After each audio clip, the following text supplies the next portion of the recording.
பாஜக ஒரு ஆக்டோபஸ். அது மாநில கட்சியோடு கூட்டணி அமைத்து ஆட்சி பிடிக்கும். அதன் பிறகு அந்த கட்சியை கபலீகரம் செய்துவிடும். பிறகு அதை காணாமல் செய்துவிடும். அந்த இடத்தில் அது அமர்ந்துவிடும்.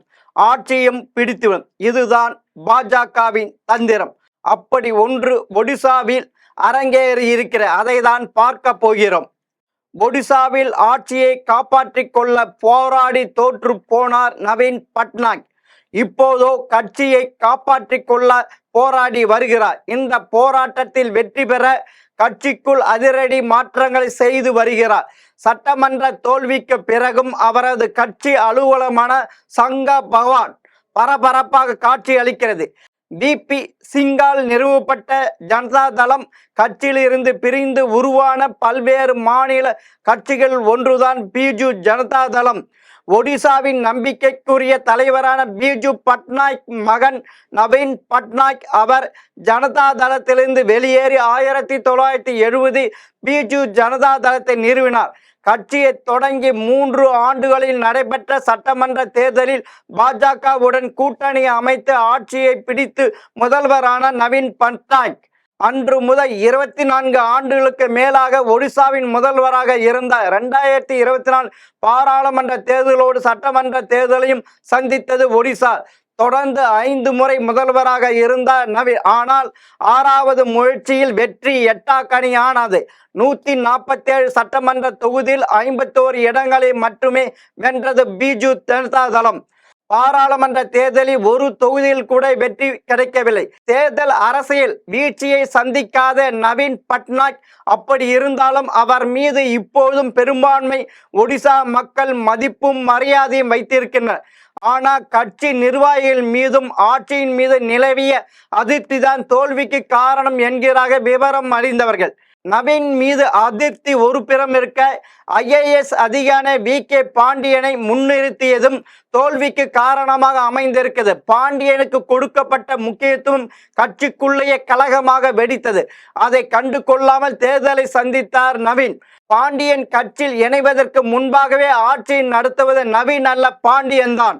நவீனுக்கு வயதாகிவிட்டதால் ஓர் அதிகாரி எடுக்கும் முடிவை கொண்டே இந்த ஆட்சி நடக்கிறது என்ற விமர்சனத்தை பாஜக காங்கிரஸ் என 2 கட்சிகள் முன்வைத்தன. அதை நிரூபிக்கும் வகையில் தேர்தலுக்கு முன்பாக அதிகாரியாக இருந்த பாண்டிய அரசியல்வாதியாக மாறினார். நவீன் ஆட்சியில் அமைச்சருக்கு நிகரான ஒரு பொறுப்பும் அவருக்கு வழங்கப்பட்டது. ஒடிசா மக்களை ஒரு தமிழர் ஆள வேண்டுமா என்று பாண்டியனை முன்வைத்து பாஜக தலைவர்கள் இனவரியை தூண்டும் வகையில் செய்த தேர்தல் பிரச்சாரம் செய்தனர்.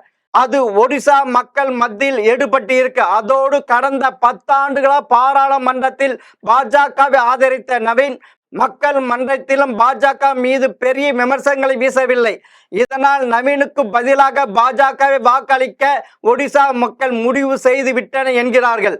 ஆட்சியை இழந்தவுடன் தேர்தலில் எனக்கு எதிராக கடைபிடிக்கப்பட்ட பிரச்சார உத்தியும் தோல்விக்கு ஒரு காரணமாக இருந்ததா, அதற்காக வருந்துகிறேன் என்று சொல்லி தீவிர அரசிலிருந்து விலகினார் பாண்டியன்.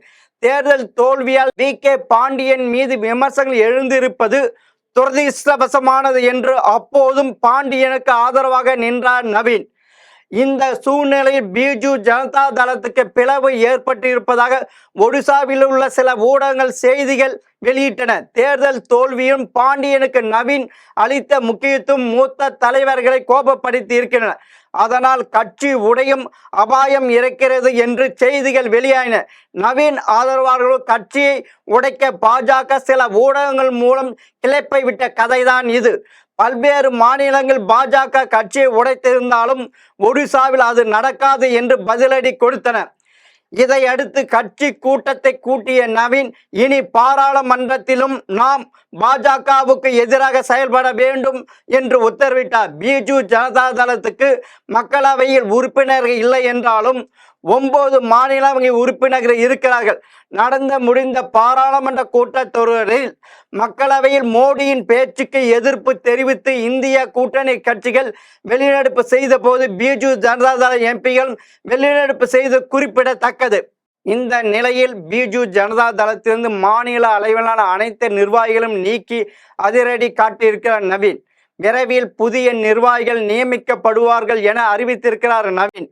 சன்ஸ்துருதி மிஸ்ரா, அமர் பட்நாயக், சம்ஸ்பிங் பத்ரா உள்ளிட்ட தலைவர்களை கட்சியின் தேசிய செய்தி தொடர்பாளர்களாக நியமித்திருக்கிறார். இவர்களில் சன்ஸ்திருப் மிஸ்ராவை தன் அரசியல் செயலராகவும் நியமித்திருக்கிறார். அரசியலில் இருந்து விலக்கி விட்டதாக பாண்டியன் சொன்னாலும் இன்னும் அவர்தான் நவீனுக்கு திட்டங்களை வகுத்து கொடுப்பதாக தெரிகிறது. இது கட்சிக்குள் கருத்து வேறுபாடுகள் ஏற்படுத்தலாம்.